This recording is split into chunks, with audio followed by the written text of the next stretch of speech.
biasanya aku mention ke student-student pun, ketika kalian internship pun kita bilang guarantee nih, atau kita bilang oh ya it's going to be like a very top leading companies gitu. Tapi kan yang harus interview harus studentsnya. Iya benar. Jadi sebenarnya yaitu dari studentsnya pun harus siap. If I want to get like a very good job in a very good company, ya I have to prepare myself juga gitu. Tapi speaking of that, dari Pace University, I think across my university partners ya, di luar dari yang 3 lainnya, Pace ini tuh very concentrate di preparing students untuk berkarir. Bukan berkarir di luar negeri atau di dalam negeri ya, cuma berkarir ke depannya. Karena jadi untuk di Pace sendiri mereka punya namanya Inspire, jadi itu project kind of like a program yang dibuat oleh Pace University itu untuk student-student, khususnya international student untuk mempersiapkan mereka untuk employment. Halo teman-teman, ketemu lagi di Kumat, kuliah luar negeri di malam Jumat. Bersama saya, Stella, kanselor dari AACC.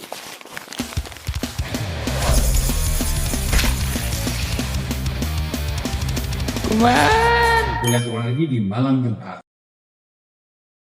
Pada episode kali ini kita kedatangan narasumber dari salah satu kampus yang ada di USA, yaitu Pace University. Kita sambut Tiffany. Halo semuanya, saya Tiffany, saya dari Assistant Market Manager dari Kaplan International. Jadi Kaplan International ini menaungi ada 4 university di Amerika untuk melakukan direct recruitment untuk studi internasional khususnya dari Indonesia. Jadi hari ini kita akan ngebahas lebih banyak untuk studi di Amerika. Mungkin kita langsung ngobrol-ngobrol aja tentang lebih ke kota lebih spesifiknya dari New York kali ya. Pace itu di New York tuh lokasinya di lebih spesifiknya tuh di sebelah mananya New York sih? Oke, mungkin teman-teman atau mungkin saya sendiri juga penasaran ya kalau New York tuh kayak gimana sih, terus kampus kita di mana. Basically, Pace University ini kita public as a private university, lokasinya New York. Kalau New York itu mungkin baru aja dinobatkan juga ya, mungkin teman-teman kalau di Instagram di Time Out itu dinobatkan sebagai nomor 1 untuk the best destination in the world juga sekarang untuk liburan, untuk ya just for a trip, for travel. Dan kalau untuk Pace University sebenarnya kita lokasinya itu di Manhattan. Tapi mungkin teman-teman kalau teman-teman Google sendiri sih keluarnya pasti cuma di Manhattan. Cuma sebenarnya kalau Pace University itu kita punya 2 campus. Tapi memang the largest campus kita itu di Manhattan. Jadi lokasinya itu di Financial District. Jadi mungkin tadi kita udah ngobrol juga. Kalau Financial District basically lokasinya kayak di SCBD Jakarta lah gitu. Jadi mungkin anak-anak Jakarta udah bisa ngebayangin lah kalau ngeliat di Pace itu kayak apa sih basically. Betul. Sekitaran situ ya basically cuman kayak bener-bener kantor tok.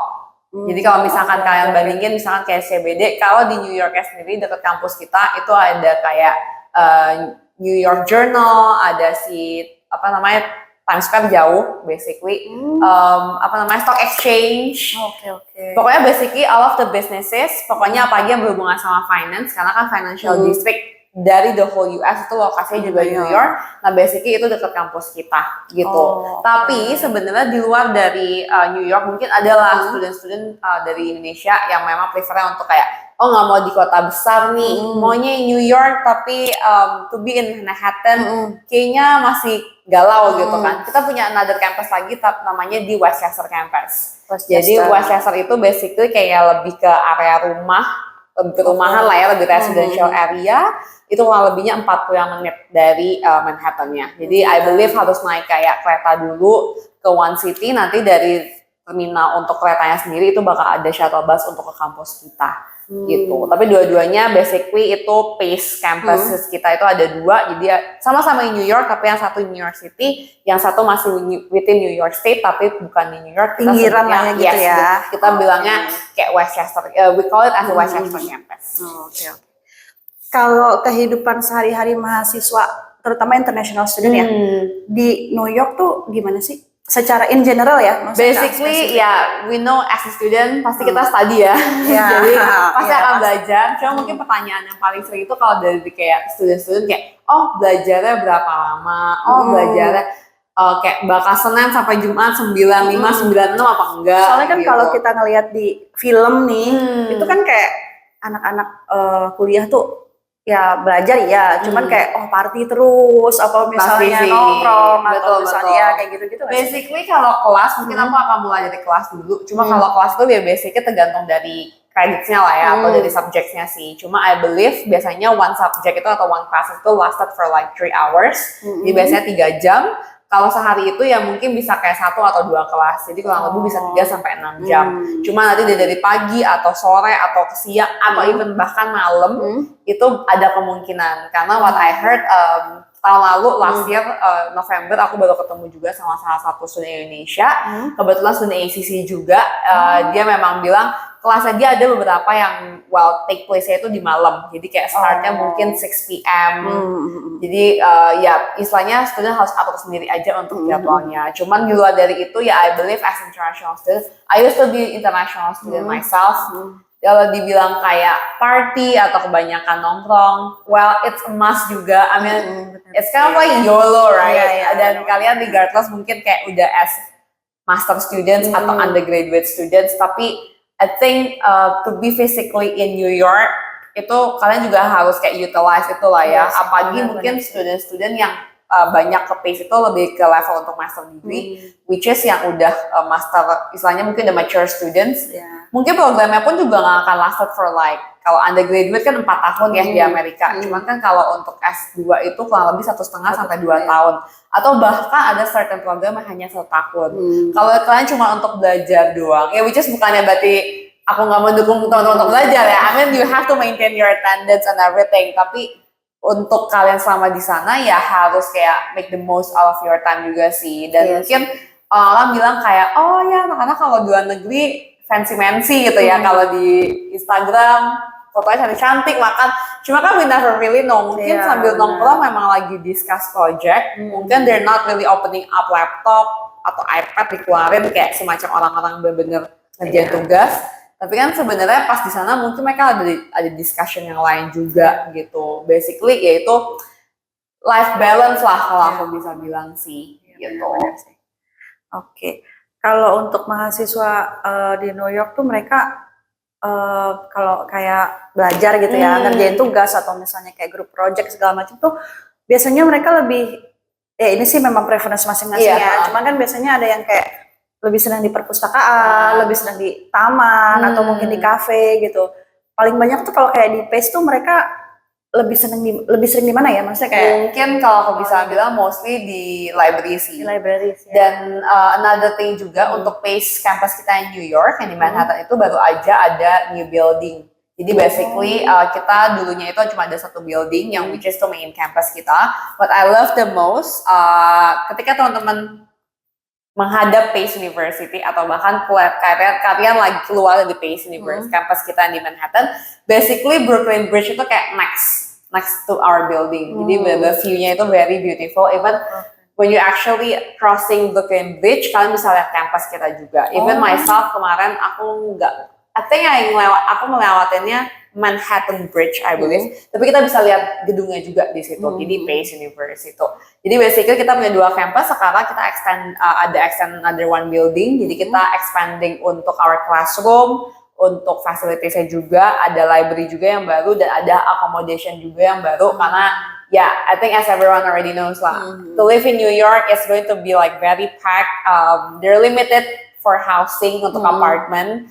Karena banyak juga even kayak staff kita pun yang di New York, itu dia bahkan tinggalnya sebenarnya tidak di New Yorknya.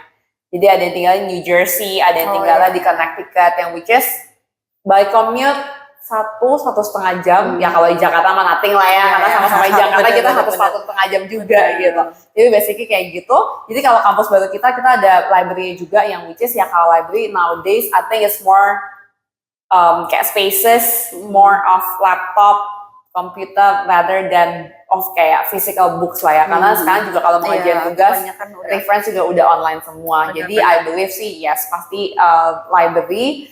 Tapi kalau yang ngerjain mungkin nggak di library aja sih. Basically kalau di satu campus itu pasti punya kayak public spaces-nya juga. Jadi kayak ya ruangan-ruangan gitu aja. Jadi kayak ruangan-ruangan, meja-meja. Di lorongnya pun pasti isinya meja. Ada meeting room. Kalau misalkan untuk student-student yang mau ada group project biasanya by booking juga. Basically di situ ada semua ya. istilahnya within campus lah, karena kan ya nggak ngerepotin orang juga ya. Jadi kalau mau ngerjain tugas apalagi kayak group discussion, ya udah just meet up at campus kayak ya udah. Tapi kalau dua dari itu, cafe obviously, I personally juga prefer biasanya kerja di cafe juga lah ya. Kalau di taman tergantung, kalau misalkan lagi winter kan ya nggak mungkin ya kerja di taman ya karena dingin banget. Tapi ya I think New York sendiri ya there's a lot of spaces lah yang student-student bisa pakai. Dan kalau New York I believe juga mereka punya public library. It's actually I think at Bryant Park. Jadi ya mungkin kalau ada student yang mau pakai public library-nya yang memang punya government state yang New York, mereka juga bisa sih. Oke. Kalau dengar dari film lagi, balik lagi ke film nih ya. Terus kayak apalagi sekarang kayak konten-konten di TikTok gitu kan, yang kayak emang international student juga. Terus atau lagi liburan gitu ya. Itu kan sering banget denger New York tuh nggak aman ya, nggak aman gitu. Maksudnya kayak ya pokoknya nggak aman lah ya gitu ya, overall lah ya.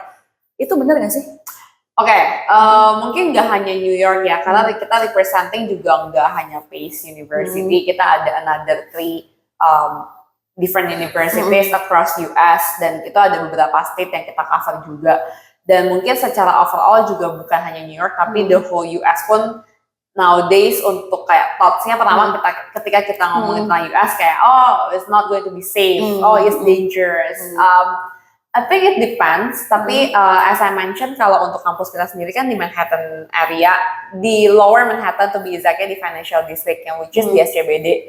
Jadi basically kalau di Financial District itu ya memang surroundingsnya itu akan lebih benar-benar orang yang bekerja. Dan I think kita juga tahu lah ya, I think by konsep aja memang di situ isinya ya lots of companies, jadi level of protectionnya pun pasti akan tinggi gitu. Tapi kalau di sananya pun, if we just going around Financial District itu benar-benar isinya ya cuma orang-orang bekerja aja. Jadi di luar dari yang kayak mungkin tidak berhubungan dengan pekerjaan ya mereka jarang, karena I think untuk introduce juga the only 2 attractions yang dekat situ itu basically cuma 9/11 dan Battery Park kalau misalkan ada yang mau travel ke Statue of Liberty. Jadi basically turisnya pun kita masih bisa hitung pakai tangan. Maksudnya kita nggak close to Central Park, kita nggak dekat juga dengan Times Square, kita nggak dekat dengan area mungkin yang kita bisa bilang lebih more chaotic ya. I think I normally mention to people lah, Financial District itu definitely nggak chaotic. Iya sih. Kayak di daerah Times Square kayak gitu. Jadi level protectionnya definitely akan lebih tinggi. Ya tapi kalau dibilang keamanan, I think ya aman atau tidak amannya balik ke kita lagi. I think tetap kita harus ada level cautious-nya aja. Sekarang kalau mau keluar negeri atau kita stay di Jakarta pun kan pasti, apalagi kita sebagai orang Jakarta kita udah biasa lah kayak jangan tinggalin barang sembarangan kayak gitu-gitu. Jadi basically kayak gitu-gitu sih ya sama aja sih, dipertahankan aja ketika mereka emang study di Amerika lah, bukan hanya New York aja. Lagian kan kalau di US tuh dia pusat financial sama pemerintahannya kan beda ya, beda state ya. Nggak kayak kalau Jakarta kan semua di sini gitu ya, di sana tuh beda gitu ya. Betul. Dan level menjaganya benar-benar kita kelihatan kok, benar-benar strict. Even kayak kemarin, aku juga baru tahu kayak kemarin I think di Instagram juga baru ada yang ngebahas gitu. Teman-teman tahu nggak kalau di bank di Amerika mau ngambil duit aja bank itu semua tuh kunci. Oh iya. Ya kan. Jadi kayak harus ada mobile phone-nya untuk kayak mobile bankingnya untuk tap dulu ya gitu. Jadi maksudnya I believe kalau untuk dari dari pemerintahnya sendiri, state government, maksudnya mereka juga udah melakukan any kind of adjustment lah untuk safety-nya sih. Tapi I personally bisa mention kalau di Financial District ya obviously there will be ya nggak akan aman 100%, tapi ya definitely safer lah ya. Ya gitu. Jadi safe-nya tetap akan ada sih. Itu kan tadi tentang gimana kehidupan di New York-nya sendiri ya. Kalau untuk lebih spesifik kehidupan di Pace University-nya nih, kira-kira jurusan yang unggulan tuh di Pace University apa aja sih? Oke, banyak banget sih ya. I mean business obviously karena kan kita yang Financial District. Basically kalau untuk di Pace, kalau aku bisa mention kita cuma nggak ada program engineering.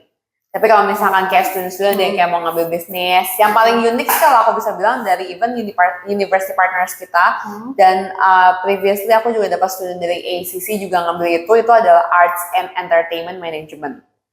Arts and entertainment. Mungkin uniknya itu ya, kita di New York, belajar arts and entertainment tuh belajar apa sih kayak gitu. Basically mungkin yang unik itu karir prospeknya itu akan lebih masuk kalau student-student kayak mau ngambil ke entertainment as in kayak talent management. Karena kan kita tahu ya kalau untuk di Amerika khusus, mungkin kalau film dia buatnya di California, yes gitu. Tapi kalau misalnya kayak TV production, TV show kayak Jimmy Kimmel, Good Day America itu kan semua lokasi syutingnya di New York.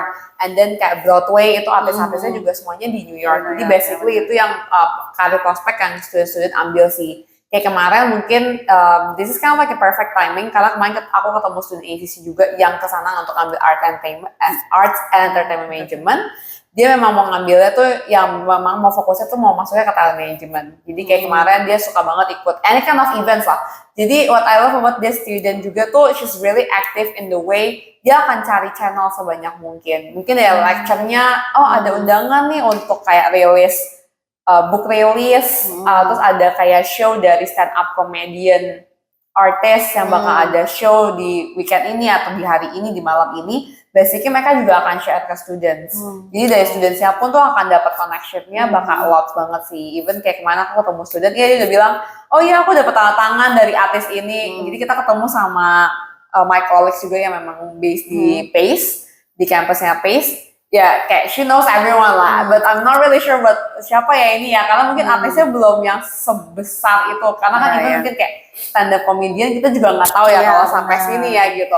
Cuma those kind of people itu yang memang kayak istilahnya student-student itu memang punya interest di situ sih. I think it's very unique. Mungkin kalau dibandingkan sama entertainment di Indonesia mungkin berbeda ya. Cuman we're talking about entertainment di US.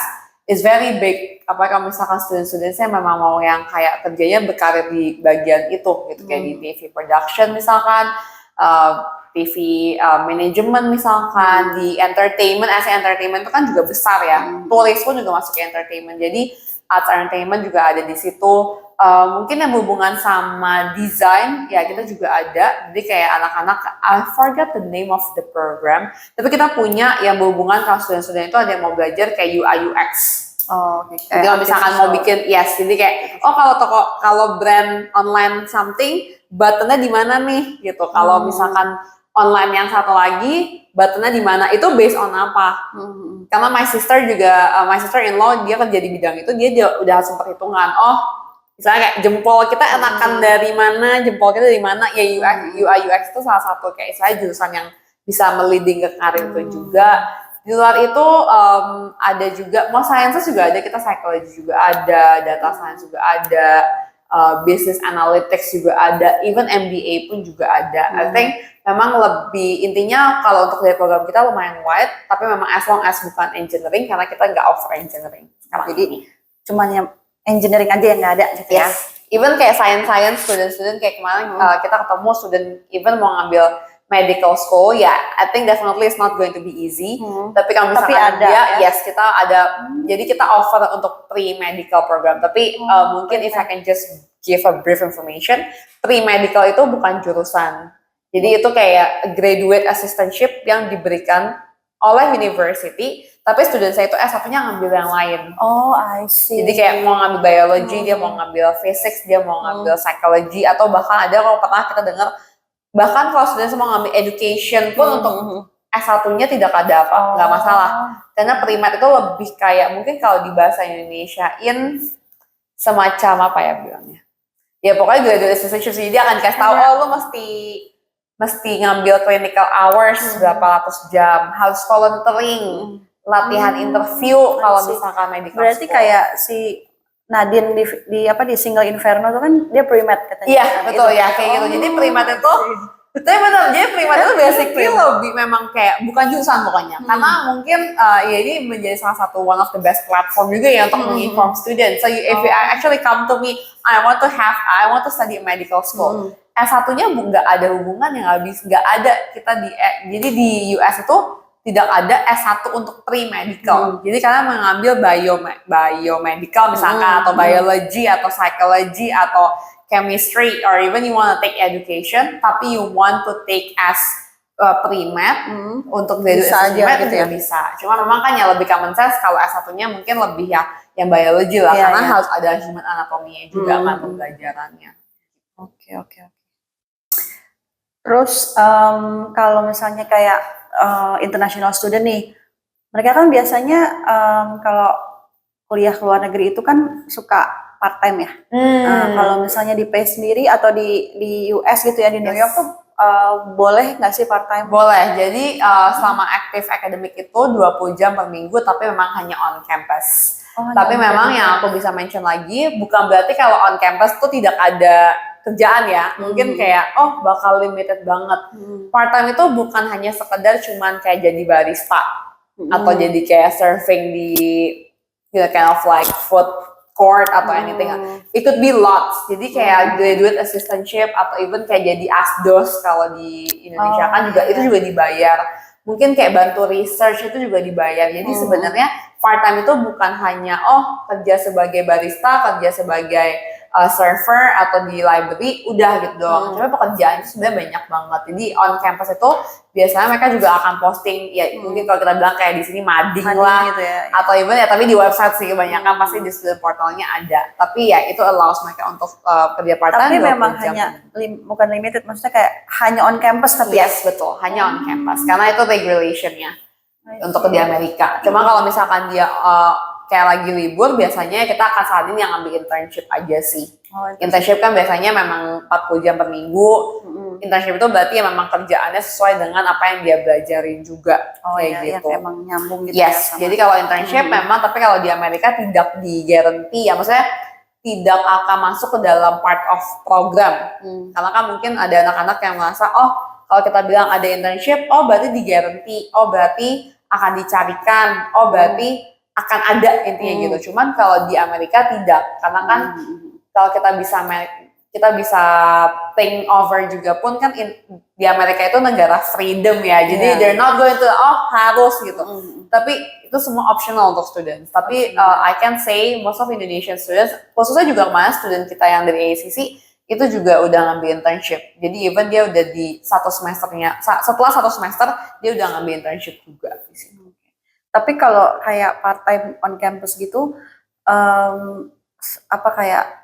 penghasilannya gitu ya, itu ya kita bisa bilang nggak akan besar lah. I think it depends. Tapi kurang lebih I think 10 sampai $15 lah per jamnya. Ya nambah-nambah lagi. Ya sebenarnya intinya lebih untuk mungkin bisa ya istilahnya kalau mau belanja kalau kita mau belanja berarti kan mungkin kayak berarti gue mesti irit makan, mesti irit apa. Coba dengan adanya ini belanjaannya nggak usah di-sacrifice kan gitu. Jadi istilahnya kayak ya udah gaji part time-nya bisa untuk makan, bisa untuk belanja grocery. Jadi uang jajan yang istilahnya kayak I wanna buy misalkan kita mau beli iPad, jadi nggak perlu yang menyesalkan diri sendiri untuk kayak gue nggak makan seminggu gitu. Coba udah ada lah gitu, jadi kayak gitu sih. Jadi lebih untuk kayak supporting aja, supporting gitu. Tapi nggak bisa. Biasanya kan suka ada student tuh yang berpikir di sana tuh bisa part time. Terus part time tuh kayak jadi ya udah hidupnya dari situ ya. Gitu agak kan. susah sih, apalagi untuk international students karena kan mungkin maksudnya sharing from my own perspective, ketika kita settle down di sebuah country, yang kita keluarin itu bukan cuman ya udah kita bilang accommodation, jadi kalau kita bayar misalkan 2.000 ya udah gitu. Nggak mungkin kan, misalkan tiba-tiba kita mesti beli, to be honest ya, it can be a small thing as kita mesti beli gelas, nggak punya gelas, kita mesti beli gantungan baju, nggak punya gantungan baju kan di sana, mesti beli sarung bantal misalkan, itu kan semua perintilan ya $35 kalau dikaliin satu apalagi untuk bulan-bulan pertama ya, itu pasti akan pengeluarannya tinggi. Jadi maksudnya ya itu bisa nge-support kalian aja mungkin untuk ngebantu dikit-dikit sih, tapi untuk kayak jadi kayak earnings as if kayak full time job gitu agak susah sih tuh gimana itu. Oke. Terus ini kalau misalnya student yang udah lulus nih ya kan, either itu bachelor ataupun master degree. Itu peluang mereka untuk dapat kerja di sana tuh first thing first mungkin yang akan aku jelasin itu adalah akan ada peluangnya. Jadi kalau di Amerika itu ada yang kita sebut sebagai OPT, Optional Practical Training. Jadi basically ketika student lulus S1 atau S2, mereka bisa stay back di US. Jadi itu dibilangnya OPT itu sebagai extension student visa mereka, another 12 months. Jadi another 1 tahun mereka bisa untuk stay di sana untuk cari kerja. Tapi kalau teman-teman ngambil program yang STEM, jadi STEM itu kayak pasti berhubungan dengan sains, jadi Science, Technology, Engineering, Mathematics, itu mereka bisa extend lagi for another 2 years. 3 tahun. 3 tahun. Jadi 1 plus 2, sorry. Tapi 1 plus 2 itu nggak akan otomatis. Jadi untuk what I know, ketika students completing yang OPT 12 bulan ini, kalau memang mereka ngambil yang STEM program, berarti mereka mesti extend lagi. Jadi bukan automatically, oh saya ngambil STEM, berarti langsung dapat 3 tahun, itu enggak. Jadi mereka setahun dulu, abis itu mereka baru apply lagi gitu ya. Betul. Tapi untuk OPT-nya pun itu harus apply ya. Jadi bukan berarti, oh student just wait and see, graduation, terus langsung automatically ya, tidak. Itu harus apply lagi. I think itu less than $100, butuh recommendation dari kampus biasanya, tapi itu akan mudah. Pokoknya kita akan saranin 3 bulan sampai 4 bulan sebelum memang visanya expired atau before your graduation, itu udah apply. Jadi udah bisa stay back di sana. Tapi udah pasti diterima nggak sih kalau apply? Maksudnya udah biasanya pasti diterima sih, karena kan memang itu yang kita allowing international student untuk stay di sana. Gitu. Jadi biasanya memang untuk anak-anak, kita saranin kalau misalkan untuk ngambilnya dia masih yang general banget, kalau misalkan memang ada interest ke STEM, better ngambil yang STEM, karena definitely dari demand-nya pun akan lebih tinggi dibanding yang non-STEM graduate sih. Gitu. Tadi kan bahas internship ya, dan itu ada ya kalau misalnya ngambil, itu hanya untuk ngambil yang bachelor atau semuanya bisa. Cuma as I mentioned, itu akan optional. Jadi basically aku akan mention students harus aktif. Kalau mereka cuma wait aja ya udah ya nggak akan dapat pekerjaannya, karena yang biasanya aku mention ke student-student pun, ketika kalian internship pun kita bilang guarantee nih, atau kita bilang oh ya it's going to be like a very top leading companies gitu. Tapi kan yang harus interview harus students-nya. Iya benar. Jadi sebenarnya yaitu dari students-nya pun harus siap. If I want to get like a very good job in a very good company, ya I have to prepare myself juga gitu. Tapi speaking of that, dari Pace University, I think across my university partners ya, di luar dari yang 3 lainnya, Pace ini tuh very concentrate di preparing students untuk berkarir. Bukan berkarir di luar negeri atau di dalam negeri ya, cuma berkarir ke depannya. Karena jadi untuk di PACE sendiri mereka punya namanya Inspire, jadi itu project kind of like a program yang dibuat oleh PACE University, itu untuk student-student, khususnya international student, untuk mempersiapkan mereka untuk employment. Jadi mereka butuh apa sih? Oke, nulis CV. Nulis CV-nya kayak apa? Ada juga ya. Iya, jadi mereka punya kayak programnya sendiri. If I'm not mistaken, even mereka punya kayak graduation sendiri untuk those students yang emang apply untuk Inspire. Jadi programnya ada, tapi studentsnya harus apply juga untuk kalau misalnya, aku mau apply untuk Inspire, untuk kayak misalnya boost my CV, my portfolio lah untuk employment aku di sana gitu. Jadi basically ada sistemnya semua, basically ada, even di LinkedIn-nya I believe juga ada special page untuk Inspire itu. Dan biasanya what I love about PACE juga, mereka itu punya career fair ya. I think it's a very basic lah. All universities mau di luar atau di dalam negeri pasti mereka punya career fair. Tapi di PACE sendiri, jadi mereka punya what kind of like 2 highlights. Jadi yang pertama itu biasanya mereka punya major career fair. Jadi untuk yang major career fair itu biasanya kita akan mention bahwa jadi staff kita akan bilang, so when you enter the room, kalian cari yang ada balloonnya. Kalau kalian cari kemeja yang ada balloonnya, itu yang memang bisa merekrut international students. Oh, jadi tandanya si balloon itu? Iya, kalau mereka nggak berubah ya. Cuma so far, aku mereka masih pakai balloon.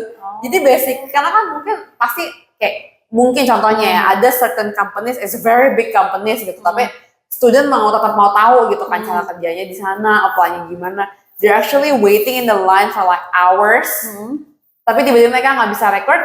What's the point juga? Nggak semua juga bisa ngerekrut internasional. Iya, pasti kan. Jadi basically kita akan advise untuk kalian cari masuk ke ruangan itu, kalian cari yang ada balloonnya. Kalau kalian ke sana, itu yang mungkin kalian mau tetap coba ada company lah, mungkin yang without the balloon gitu. Cuma kan at least kalian nggak akan wasting your time. Ini kan juga butuh untuk waktu gitu loh, untuk kalian tanya-tanya sama mereka, cari tahu company-nya gimana. Mereka pun juga harus cari tahu tentang kalian gitu kan. Jadi nggak wasting your time juga in the way. Nah, yang kedua, biasanya mereka juga akan bikin, memang nggak akan yang sebesar kayak major career fair, tapi mereka akan punya career fair yang khusus untuk international students. Oh, ada tuh ya khusus gitu ya semua. Ya, yang which is I think not all universities itu offering kayak those kind of support, apalagi untuk nge-support international student untuk kayak doing employment lah. Maksudnya kan mungkin dua negeri juga nggak semudah itu, tapi ya Pace University supporting in their best way untuk kayak student bisa explore lah untuk kayak gimana nih untuk bisa cari kerja istilahnya untuk luar negeri kayak gitu. Enak juga ya kalau kayak gitu ya. Yes. Maksudnya Jadi mereka juga udah tahu gitu kan. Iya. Maksudnya it's a very cool thing, siapa kita ada balon. Kadang kan anak internasional kita juga nggak tahu gitu kayak. Ya mungkin these companies yang kita cuma tahu sampai di Indonesia gitu kan namanya besar.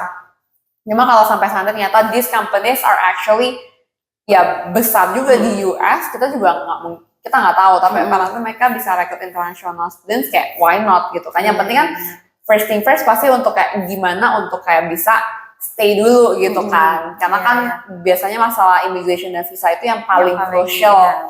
Ya gitu sih. Oke. Menarik. Kalau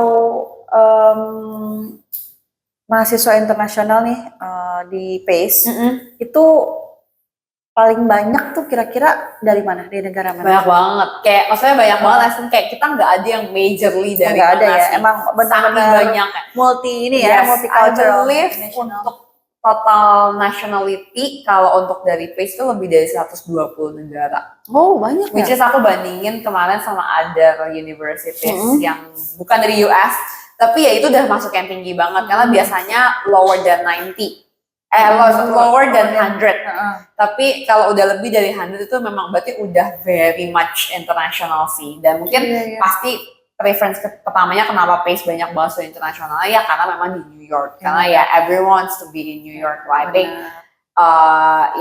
New York center semuanya mereka bisa I think juga untuk kayak culture activities kan juga banyak New York ya. Jadi kayak ya pasti preference kenapa mau ke New York karena nationality in the way karena banyak nationality jadi di kampus kita pun juga international international students-nya pun juga coming from like a very diverse Asian pasti juga. banyak ada. Kita kalau untuk dari Southeast Asia mungkin yang paling kalau dari Southeast Asia yang paling banyak itu mungkin dari Vietnam. Tapi itu pun juga yang gak banyak banget sih to be honest karena memang ya tergantung lagi lah mungkin not everyone wants to be in New York ada yang certain students wants to be in New York. I know kalau untuk dari region kita untuk internasional dari yang Asian gitu yang paling banyak mungkin Korea, Vietnam, ya Indonesia juga masuk sih ke dalam top 3-nya. China gitu? China kita beda recruitment, so I don't really know the data untuk itu. Tapi kalau banyak banget sih nggak banyak banget ya. Oke. Nih ngomongin race nih ya. Dengar-dengar tuh di sana juga local people-nya tuh racist gitu, bener gak sih? Kayaknya tergantung ya. I think speaking from my own experience pun mau di US atau dimanapun pasti semuanya dibilang rasis. Oh ya di Malaysia rasis, oh ya di Singapura rasis. Tapi to be honest, selama aku di US pun mungkin karena waktu aku US kan juga nggak kerja ya, maksudnya liburan gitu kan. Tapi kan lumayan lama untuk durasinya. Ya nggak pernah sampai ngerasain yang gimana banget sih. I think what I love about New York karena kita pack dan memang itu internasional, jadi nggak ada yang perbedaan sekali di kita. Kita will never really know ketika kita bilang kayak oh ya whatever your skin color lah. Tapi apparently mereka American, kita nggak tahu gitu. Tapi kalau untuk untuk di New York, I think what I love the most about New York itu karena it's packed first. The second thing karena it's very diverse. Jadi kita juga nggak akan ngerasain kayak oh I'm too different. Beda sendiri. Iya gitu, beda sendiri gue nggak ngerti apa-apa gitu. It's totally normal karena everyone yang kita keep bumping on the streets pun juga kayak they're all different. Kayak gitu. Jadi sebenarnya nggak ya to be honest ya, even di Jakarta pun kita bisa feeling the racist gitu kan at some point gitu ya, nggak setiap hari at some point. Jadi sebenarnya enggak sih. Mungkin kalau di other side mungkin karena kan lebih sedih, nggak seramai New York ya. Maksudnya mereka lebih kayak westerner atau misalnya istilahnya kelihatan lah kalau lihat misalnya bukan kelihatan kulitnya. Intinya kayak kalau di kota lain kan mereka udah kelihatan mungkin lebih banyak ke local people-nya kayak gitu. Cuman kalau di New York ya basically everyone are in New York gitu. Mau di list semua country, I believe pasti bakal ada sih orang dari seluruh dunia itu pasti ada di New York. Jadi nggak pernah sampai yang gimana banget sih. Jadi even I spoke with my student pun biasanya the first thing yang I ask the students itu, kalian pernah merasakan apa enggak gitu kan, karena kan I'm checking on them gitu kan, are they doing well and everything. Mereka bilang so far is very good. Bahkan yang another thing what I love about I think in the US culture, untuk international student yang baru pertama kali mungkin ya, kayak baru pertama kali sana ya, kayak kemarin itu kan aku datang November which is close to Thanksgiving.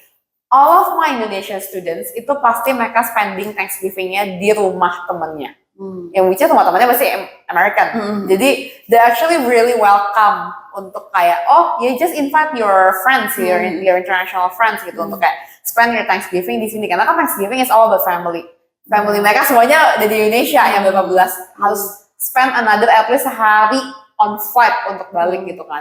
Cuma kalau di sana mereka malah diajakin. Jadi all of my Indonesian students there, mereka mention bahwa iya Ci, aku bakal driving, aku bakal drive sama teman aku. Mau 6-8 jam pun ya udah, mereka bakal drive sama temennya untuk balik ke rumahnya mereka untuk spend kita bilangnya Friendsgiving. Yes. Berarti race itu is not an issue lah ya di pace ya. Apalagi untuk international student sih. Karena as a student ya, karena bakal ada community-nya juga dan bakal malah di welcome banget sama local. Soalnya kan banyak parents tuh yang takut ke situ kan. Yes, betul. Apalagi kalau misalnya anaknya tuh bachelor ya, maksudnya baru lulus sekolah gitu kan, terus mau kuliah terutama di US nih gitu kan, pasti kan kayak takutnya ke situ gitu loh. Apalagi kayak takutnya nggak hanya race juga kan, kayak misalnya soal itu saya kayak agama segala macem gitu kan takutnya. Tapi pengkat sih enggak ya. Tapi kalau Amerika what I love ya karena mereka tuh diverse ya. Jadi kalau masalah agama, masalah skin color kayak gitu-gitu ya they have it all. Kayak mereka nggak perlu pusing sih, kita juga nggak perlu pusing. Maksudnya pasti bakal ada, apalagi New York mau prayer room any kind of religious pasti bakal ada juga ya. Gitu. Tiffany boleh sampaikan kira-kira tuh kalau misalnya ada student bachelor ataupun master yang mau kuliah ke USA tuh in general tuh apa aja yang harus dipersiapkan sih? Pertama pasti mental. Maksudnya pasti mental pasti udah ada lah ya, karena udah pasti ada keinginannya juga. Mungkin yang paling sering kendala itu pastinya IELTS, English ya biasanya. Maksudnya itu kendala terbesarnya biasanya. Jadi kalau misalkan untuk kayak Inggris, pokoknya kontak ACC aja untuk dibantu gimana untuk persiapan Englishnya. Untuk apply-nya pun sebenarnya, kalau aku bisa bilang ya pakai aja ACC. Karena mereka yang akan bantu semua dari proses kayak dokumen and everything. Karena untuk di US mungkin untuk di awal aku bisa bilang is very easy. Misalnya kan kalau untuk teman-teman yang mungkin mau apply langsung ya dari website bisa and everything. Tapi to be honest nanti once you get the offer letter biasanya steps-nya itu akan lebih complicated. Kayak how submit your financial declaration whatever itu. Yang which is kayak kalau kalian nggak pakai jasa ACC akan bingung gitu kan. Jadi basically untuk persiapannya lebih ke situ, pokoknya cari tahu dulu aja untuk kayak university-nya kayak apa dan jurusannya sih. Karena jurusan itu kalau jurusan to be honest untuk undergraduate mungkin nggak terlalu pusing karena the first 2 years-nya itu akan lebih banyak kan general studies. Jadi mungkin untuk sekedar informasi pun untuk teman-teman yang mau ngambil kayak S1 di Amerika nggak perlu khawatir. Kalau kan kayak ya anak-anak SMA gitu kan mungkin kayak nggak tahu nih gue bener nggak ngambil jurusan ini, nggak perlu khawatir karena 2 tahun pertama itu masih bisa pindah-pindah. Oh yang freshman. Ya, jadi kayak dari biology misalkan dari mau ke engineering, dari engineering mau ke psychology, ya itu bisa-bisa aja. Karena SKS-nya masih bisa untuk memindahkan itu. Tapi kalau yang S2, nah itu harus bener-bener cari tahu dulu sih karir prospeknya gimana.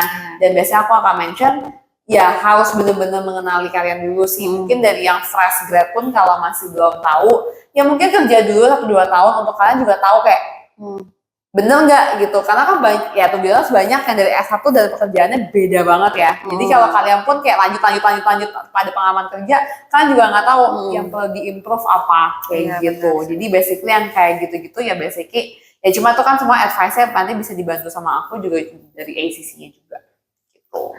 Oke. Mungkin ini terakhir ada tips and trick untuk student yang mau berangkat nih, yang dia udah ready, misalnya mau ke PACE nih gitu. Maksudnya tips and tricknya apa aja gitu loh. Kayak mungkin takut biar nggak over baggage juga di sana apa segala macam, atau gimana sih survive kayak biasanya kan awal-awal tuh ada mungkin student yang homesick lah apa gitu, mungkin tips and trick. Tadi yang masalah kayak baggage allowance itu bener banget. Basically jangan sampai nanti sampai sana kalian kena custom kalau bawa Indomie satu box. Jadi nggak usah beli Indomie banyak. Atau bawa rendang gitu ya, rendang. Di sana memang ada, memang lebih mahal, tapi nggak mungkin kalian bawa satu box ke sana, pasti kena custom kalau kayak nanti kan dagang yang ada. Jadi basically kayak gitu-gitu, pokoknya ya just packing smartly aja for you guys. Kalau untuk cash, biasanya aku saranin nggak usah bawa banyak-banyak, karena sekarang juga udah serba digital juga ya, jadi transfer apapun juga udah bisa pakai mobile banking and everything. Pokoknya kalau cash itu ya paling mungkin kayak berapa ribu lah ya, maksudnya berapa ribu mungkin 1.000-2.000 aja kalau just in case butuh apa-apa. Cuma to be honest di Amerika itu apapun udah cashless sama kayak Indonesia. Jadi kalian mau bawa cash sebanyak apapun, to be honest for me myself when I was holiday itu nggak akan terpakai banyak sih, karena semuanya akan cash. Mungkin lebih kayak ke food truck, tapi food truck pun juga sekarang kayak New York itu kan yang paling terkenal kayak halal guys and everything, ya itu juga udah pakai card pasti gitu. Jadi cashnya nggak usah banyak-banyak. Nggak perlu takut, karena mungkin yang paling sering aku dapat pertanyaan, even for my family, sampai sana itu biasanya akan di-interview memang.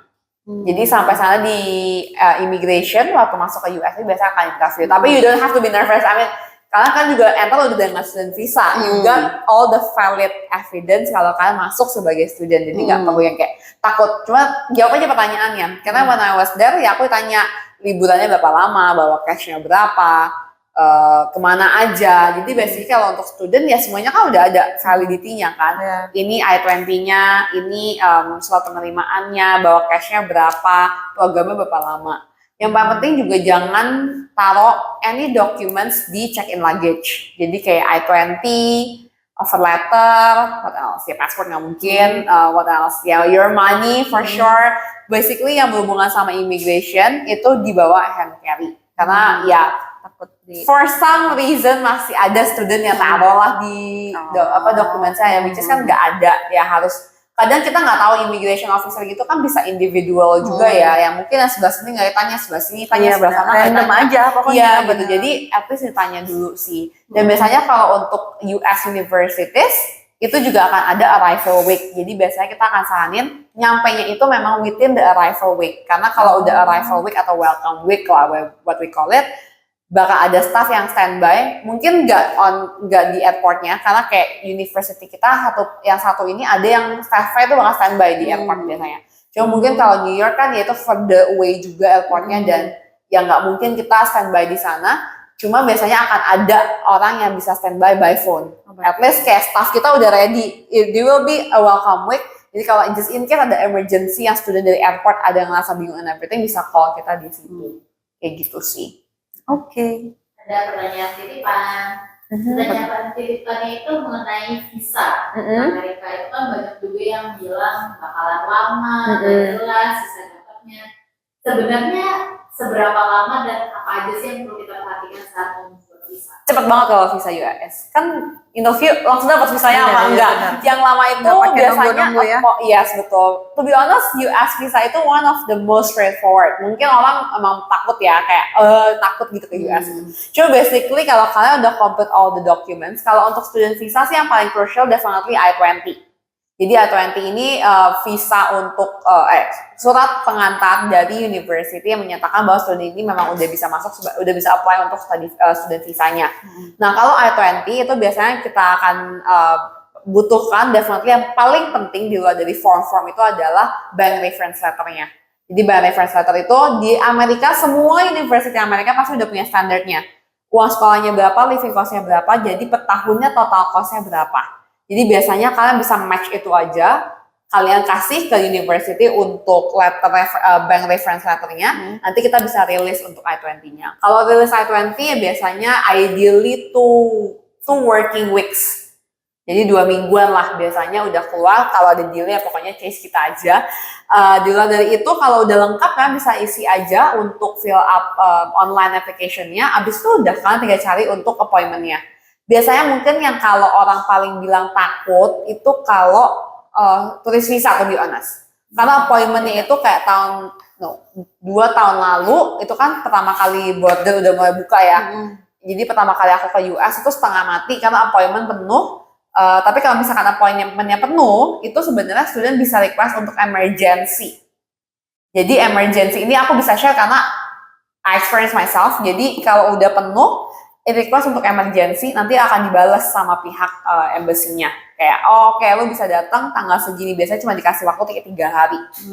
Jadi kalau itu pun, to be honest, aku harus cancel my trip karena ini emergency. Jadi emergency pokoknya cuma dikasih 3 hari, lo datang enggak ya udah.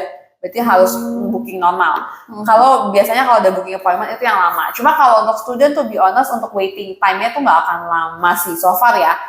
Nggak akan sampai yang kayak lebih dari 1 bulan tuh nggak bakal. Biasanya within berapa hari, within kayak 1-2 minggu itu waiting-nya itu masih bisa untuk international student. Ini nggak masalah. Cuman kalau udah sampai dapat appointment, udah deh gampang. Interview, pokoknya interviewnya akan sama yang tadi aku mention. Kalau kalian sampai di immigration ini kayak studinya berapa lama, ngapain, jurusannya apa, ya udah jelasin aja, nggak usah takut, pokoknya jelasin aja. Memang kalian juga memang intentionnya mau study, all the evidence juga udah kalian bawa.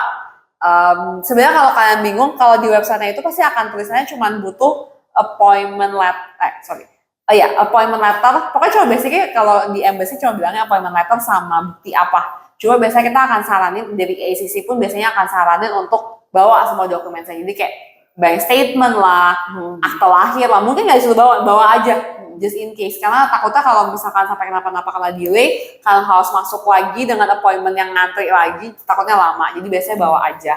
Tapi kalau misalkan udah sampai appointment, interview juga goes well, udah deh, kalian akan dapat kertas putih kalau granted, kertas kuning if you actually have to go back untuk kayak additional documents, kalau merah rejected.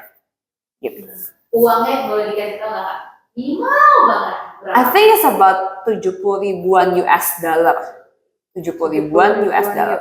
Ya, tergantung programnya. Cuma kalau aku bisa spill uang sekolah kita, sorry. Kalau untuk PACE S1 itu biasanya range-nya memang yang lumayan mahal karena kita masuk ke private, it's about like 50,000, 50 ribu US dollar. Tapi teman-teman yang S1 itu kita punya scholarship juga, bisa sampai 40%. Tapi kalau S2 itu uang sekolahnya lumayan beda-beda. Ada yang 30 ribu, ada yang 40 ribu, ada yang 50 ribu. Tergantung jurusan. Yes, betul, tergantung jurusannya. Cuma kalau untuk S2 memang untuk scholarship paling kita potongan itu hanya kayak maksimum di 5 ribu. Gitu. Jadi kalau untuk master degree memang kebanyakan ya mungkin ya full tuition fee lah, I would say. Tapi kalau untuk S1 kita masih ada bantuan untuk scholarship itu bisa sampai 40%. Karena kan yang 4 tahun ya, dikalikan 4 semua biayanya, kayak gitu sih. Satu lagi yang bikin penasaran, biaya hidup. Saya lupa nanya. Oke, kalau biaya hidup definitely ya kita bisa bilang pasti akan lumayan tinggi ya, karena yang dibanding state lain ya. Ya, jadi kurang lebihnya itu bisa 25 sampai 30 ribu per tahunnya. 25 sampai 30 ribu Per tahunnya. Itu udah termasuk accommodation sama ya living expenses and everything. Tapi what I love about New York, I think another, bukan tips lah, tapi to give the idea, kelihatannya kan mahal ya. Cuman kalau di other state itu kan kita bilangnya mungkin ya segituan juga. Tapi expenses-nya akan banyak. Kenapa? Karena kalau nggak punya mobil nggak bisa mobile. Tapi kalau New York kan kita ada subway. Iya. Jadi student juga nggak perlu ribet untuk kayak mesti taksi, mesti Uber. Karena kalau di other state, to be honest, when I was there even for holiday, itu susah kalau nggak ada taksi. Jadi apa-apa mesti naik Uber. Kalau di New York nggak perlu. Semuanya udah ada. Ya semuanya link by Subway ya. Bus, I don't think so. Ya semuanya ada bus. Mau ke other state, I think untuk dari US kalau di East Coast itu one of the most convenient one lah. Mungkin belum se-advance kayak di Eropa ya. Tapi kalau dia mau ke Boston, dia mau ke Connecticut, dia mau ke other state within East Coast itu biasanya juga bisa naik kereta. Gitu. Jadi kayak expenses-nya dibilang segitu, ya kurang lebihnya masih segitu. Cuma kalau di estate lain kan ya living costnya kita bilang segini, cuman kan belum termasuk mobil, belum termasuk bensin, belum termasuk. Iya, iya. Kalau punya mobil pun, what I know yang paling hardest partnya itu harus punya insurance-nya. Kayak gitu-gitunya kan top apa banyak. Cuma kalau New York nggak perlu karena semuanya ada public transportnya juga. Oke, terima kasih untuk teman-teman semua yang sudah nonton podcast bersama Tiffany dari Pace University. Sampai jumpa di episode Kumat selanjutnya.